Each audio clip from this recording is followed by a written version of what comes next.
السلام علیکم ورحمۃ اللہ وبرکاتہ۔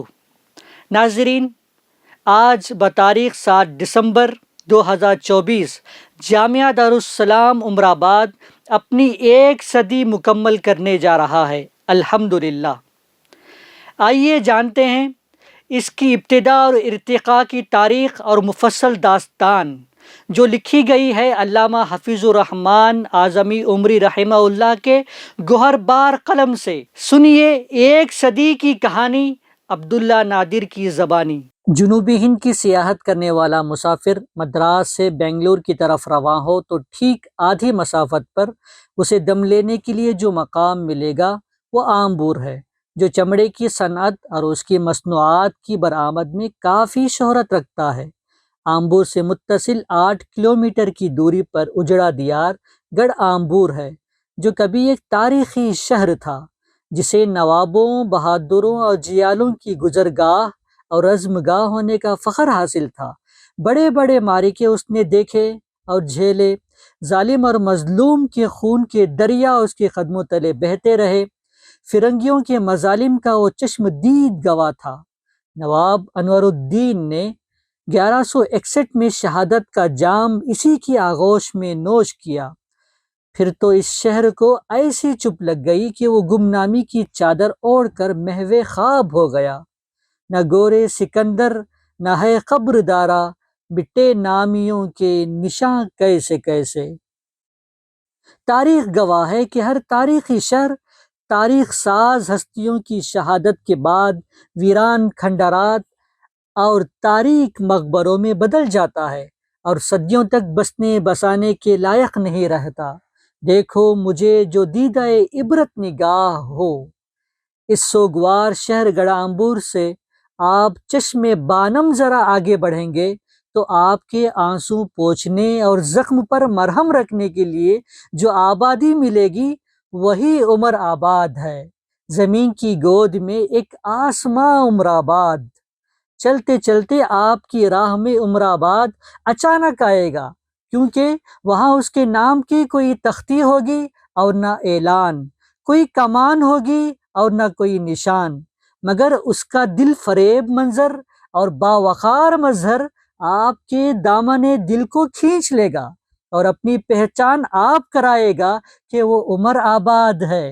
بقول زاہد اعظمی، حسین پہاڑوں کے دامن میں یہ حسین سا گاؤں، یہی ہے میرا وطن، ہاں یہی ہے میرا وطن۔ اس صدی کے اوائل میں یہاں ایک گھنا جنگل تھا، پہاڑوں کے بیچوں بیچ اور دریاؤں کے درمیان۔ اسی کو ایک مرد حق شناس کاکا محمد عمر نے اپنے صرف خاص سے خرید کر بسایا اور اس کا نام عمر آباد رکھا۔ جنگی قلعوں اور تاریخی عمارتوں کی تباہی اور ناپائیداری کے دل سوز مناظر آپ کی آنکھوں کے سامنے تھے، اس لیے آپ نے ان سب سے ہٹ کر ایک علمی اور ادبی قلعے کا منصوبہ بنایا۔ موصوف دنیاوی دولت سے مالا مال تھے ہی، فکر آخرت کا سودا، خدمت خلق کا جذبہ، ملک و ملت کی تعمیر اور مسلمانوں کی اصلاح کی فکر دامن گیر تھی۔ چنانچہ آپ نے یہاں 1924 میں جامعہ دارالسلام کی بنیاد رکھی، جو آپ کے بلند منصوبوں کا پہلا قدم تھا۔ آپ اسے ایک دینی درسگاہ تک ہی محدود نہیں رکھنا چاہتے تھے، بلکہ اسے ایک علمی، فکری اور تحریکی دانشگاہ بنا کر اس کی جولان گاہ میں خدمت خلق کے دائرے کو وسیع سے وسیع تر بنانا مقصود تھا۔ ہمارے ہندوستان میں بہت سے شہر ایسے ہیں جو کسی ایک بے نظیر شاہکار کی بدولت 4 دانگے عالم میں شہرت رکھتے ہیں، جیسے آگرہ کا حسن تاج محل کے بغیر بے رنگ ہے، بیجاپور کا نام گول گنبد کے بغیر بے نشان ہے، اور حیدرآباد کے نقشے سے 4 مینار الگ کر دیا جائے تو وہ ایک اجنبی شہر لگے گا۔ بالکل اسی طرح عمر آباد کو جامعہ دارالسلام کے بغیر فرضی طور پر بھی ذہن و دماغ کے گوشۂ تصور میں نمایاں نہیں کیا جا سکتا، کیونکہ عمر آباد نام ہے جامعہ دارالسلام کا، اور جامعہ دارالسلام عنوان اور پہچان ہے عمر آباد کی۔ عمر آباد ایک نو عمر شہر ہے، آبادی اس کی کم ہے، اس حساب سے اسے گاؤں یا دیہات کہہ لیجئے، لیکن مختصر عمر میں بھی اس نے مردم خیزی اور افراد سازی کا جو کارنامہ انجام دیا ہے، وہی اس کی شہرت کو عرب و عجم اور مشرق و مغرب تک پہنچانے کا باعث ہے۔ اس کے کام سے ہر کان آشنا ہے، اس کا پیغام ہر خاص و عام کے دلوں پر دستک دیتا ہے۔ اس کی آواز مکے اور مدینے تو اس کی پرواز یورپ اور امریکہ تک ہے۔ بھلے سے باشندوں کی اعداد و شمار میں اس کی آبادی کم ہو، لیکن گوناگوں خوبیوں اور خدمتوں سے یہ بہت آباد اور شاد۔ اتحاد و اتفاق، ایثار و اخلاص، امن و امان، بھائی چارگی اور قومی یکجہتی اس کی شناخت اور علامت ہے۔ انسانیت کا احترام، جذبات کی قدر، علم و ادب کی وقعت، فکر و فن کی منزلت، صلاحیتوں کا اعتراف، احسان شناسی، ملک سے محبت اور اس کی خدمت کے جذبات سے یہاں کی اکثریت سرشار اور مصروف کار ہے۔ عمر آباد صرف مسلمانوں سے آباد نہیں، غیر مسلم بھی کثیر تعداد میں ہیں۔ اونچی ذات کے برہمن سے لے کر انتہائی پسماندہ طبقات کے لوگ بھی یہاں آباد ہیں۔ اللہ اسے ہمیشہ نظر بد سے بچائے کہ آج تک فرقہ وارانہ تصادم اور ٹکراؤ تو دور کی بات ہے، نفرت و اناد کی بھی کوئی قابل ذکر مثال نہیں۔ عمر آباد کے علمی وقار کو اونچا اٹھانے کی خاطر کاکا عبدالرزاق مرحوم نے غیر منقسم ہندوستان کے دور دراز گوشوں تک پہنچ کر بڑی بڑی علمی اور نامور شخصیتوں کو یہاں جمع کیا، اور ان بزرگوں نے اپنے اپنے وطنوں کو بھلا کر ایسے ٹوٹ کر جامعہ کی خدمت آخری سانس تک کی کہ عمر آباد کی مٹی کے پیوند بن کر یہی محو استراحت ہو گئے۔ مولانا فضل اللہ، مولانا محمد نعمان اعظمی، علامہ شاکر نایتی، مولانا عبدالواجد رحمانی، مولانا عبدالسبحان اعظمی، مولانا سید امین، حافظ قاری عبید اللہ، مولانا احمد اللہ خان، مولانا اللہ بخش نوری رحمہم اللہ اجمعین، اور ایسے کتنے بڑے نام ہیں جنہوں نے جامعہ کی خدمت عبادت کی طرح کرتے ہوئے اپنے جانیں آفرین کے حوالے کر دیں۔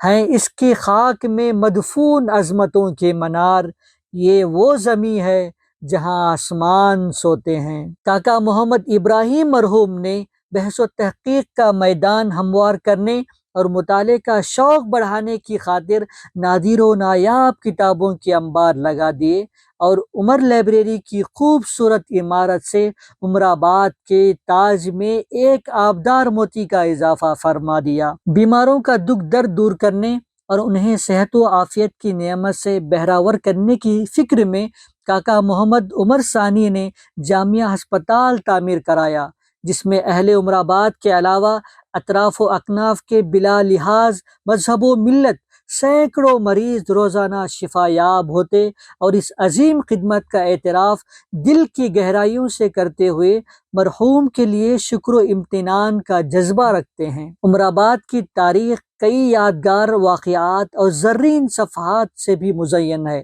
1937 عیسوی میں یہاں ایک عظیم الشان اجلاس منعقد ہوا۔ غیر منقسم ہندوستان کی بلند قامت شخصیتیں اس میں شریک رہیں، اور واپسی کے بعد اپنے تاثرات ایسے الفاظ اور اسلوب میں قلم بند کیے کہ جن لوگوں نے عمر آباد نہیں دیکھا انہیں اپنی محرومی پر افسوس ہونے لگا۔ 1977 عیسوی میں ایک بین الاقوامی علمی کانفرنس کا بھی یہاں انعقاد ہوا۔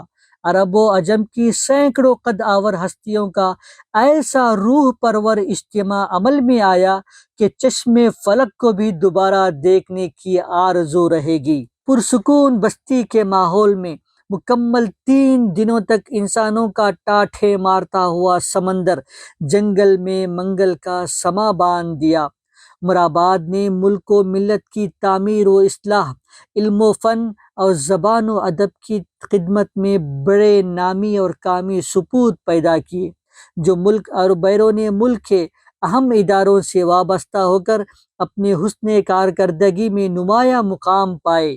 ادیب، خطیب، معلم، مدرس، مصنف، محقق اور شاعر کے علاوہ سماجی خدمت گار اور میدانی رضاکار بھی یہاں سے اس قدر نکلے اور نکل رہے ہیں کہ ان کی فہرست بہت طویل ہے۔ مولانا یوسف کوکن عمری، مولانا حکیم عبد الوہاب ظہوری عمری، مولانا خطیب عبد الرحمن عمری، مولانا اقبال احمد اعظمی عمری، مولانا محمد شعیب عمری، مولانا سید جلال الدین عمری، مولانا ثناء اللہ عمری MA عثمانیہ وغیرہ ہم اگر مصنفین کے فہرست میں ہیں تو شعراء کی فہرست میں ابو البیان حماد عمری، سلیم مینائی عمری، زاہد اعظمی عمری، قدسی عمری، سروش عمری، سرمدی عمری، رفیعی عمری، رئیس مینائی عمری، یعقوب اسلم عمری، تمنا یوسفی وغیرہ کے نام اور کلام سے ادبی حلقے بخوبی واقف ہیں۔ فرزندان عمرآباد کے جلوہ میں ایک نام ایسا بھی ہے جو ہر نوع کی خدمت میں سب سے بلند ہے، جس کا مطالعہ، مشاہدہ، جمالیاتی ذوق اور خدمات کا دائرہ اپنی مثال آپ ہے۔ زندگی کا ایک ایک لمحہ علم و فن کی اشاعت اور انسانیت کی خدمت کے لیے وقف کر چکا ہے۔ ہمتن اور ہمہ وقت وہ جامعہ میں داخل اور شامل ہے، اور اس راہ میں جیسی اور جتنی قربانیاں اس نے دی ہیں وہ تو بس اسی پر ختم ہیں۔ واقف کار جن کی تعداد زیادہ ہے وہ میرے بتائے ہوئے بنا بھی اس نام کو جانتے ہیں۔ البتہ نئے لوگوں کی اطلاع کے لیے عرض ہے کہ وہ مولانا کاکا سعید احمد عمری ہیں، جنہوں نے اپنے بزرگوں کے سائے میں رہ کر جو کچھ سیکھا آج اسے اپنے عزیزوں کی ہمراہی میں بروئے کار لا کر اسلاف کے ہر خواب کو شرمندہ تعبیر کرتے ہوئے خاکے میں رنگ بھر کر عمر آباد اور جامعہ کے حسن و دلکشی، نیک نامی اور سربلندی میں چار چاند لگا کر آگے کی طرف بڑھتے جا رہے ہیں۔ اللہ تمہیں ہر نظر بد سے بچائے، ہم تم پہ زمانے کی نظر دیکھ رہے ہیں۔ اللہ تعالیٰ عمر آباد کو آباد تر رکھے اور اس کے کارکنوں کی عمر اور خدمات کو دراز سے دراز تر فرمائے، تاکہ روشنی کا یہ مینار بلند سے بلند تر ہوتا جائے۔ آمین۔